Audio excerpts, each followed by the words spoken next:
to you to talk about rites of passages and stuff. Yes. Well, okay, so this is the focus that we have this year, especially 2012. I don't know if you've heard a wicked rumor that there's supposedly the end of the world is coming somewhere. For many of us, it's already come, changed, continued, and different all the way around, so many changes have already happened.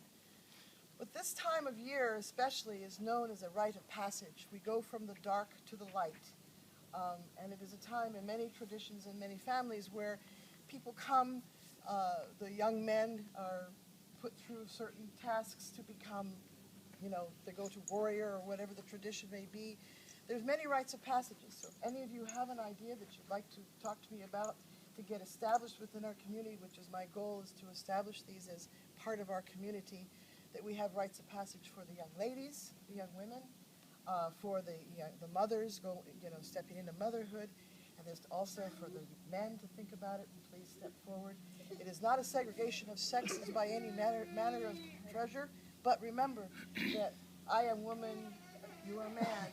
There are differences and there are things that women need to understand about being women, as well as things that men need to understand about being men. And I challenge the older men especially that are here to share your wisdom with the younger men, because you cannot complain about your younger men generation if you don't step forward. Same for the women. So mote it be.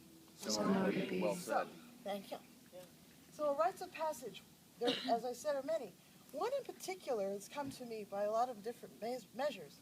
It is the rite of passage for hand fasting. And say what? Yeah, okay. No. It is the rite of hand fasting, commonly known as marriage in the regular world, but in our world, it's called hand fasting. And it's an ancient tradition, go figure. It goes way back to when man met woman, or woman met woman, or there's a spark, man met man.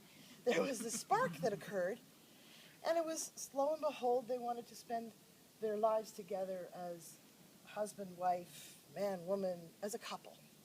And it's called a hand fasting.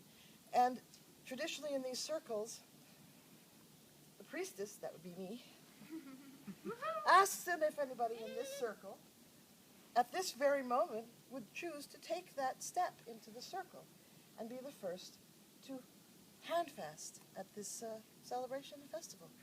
Are there any takers? Okay, I will. You step forward, do you?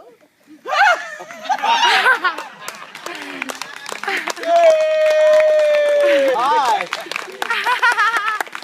Ow!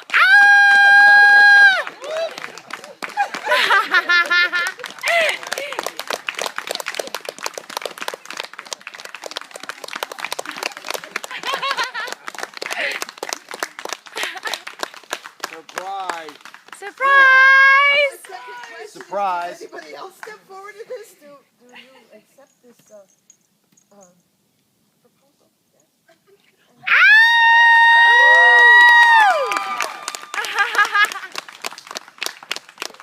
Yes?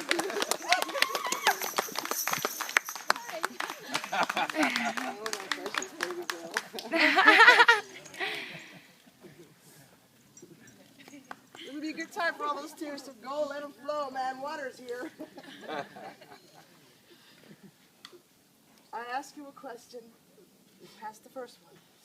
Do you stand here of your own free will? Yes. Yes. It is your desire to become one in the eyes of the divinity that we've called here? Yes. In the elements? With your friends and family? Yes. Yes. It's an amazing honor for me to be standing here in front of you. And I will cry, because I love you both. And I've loved you both for a long time. Really long time. So having you here and asking me to bring the two of you together, which I know I helped at the beginning to do too, makes me feel just like, yes! It's right, it's beautiful, it's love, and we can all learn from the both of you, as I have, and I treasure you both. Woo! There are traditions that go along with a hand fasting. The first tradition is that you look into each other's eyes. Well, actually, the first tradition is I ask anybody have any objections to this. We have objections. All right, that's a good answer. Then is it the will of this circle that we continue? Oh, yeah. Yes. This is itchy, but that's okay. I look pretty. You do. The second tradition is where you look into each other and you speak from the heart. And with us as witness standing here in this sacred circle, you tell of the feelings and the reasons that you stand here before, asking to be husband and wife, man and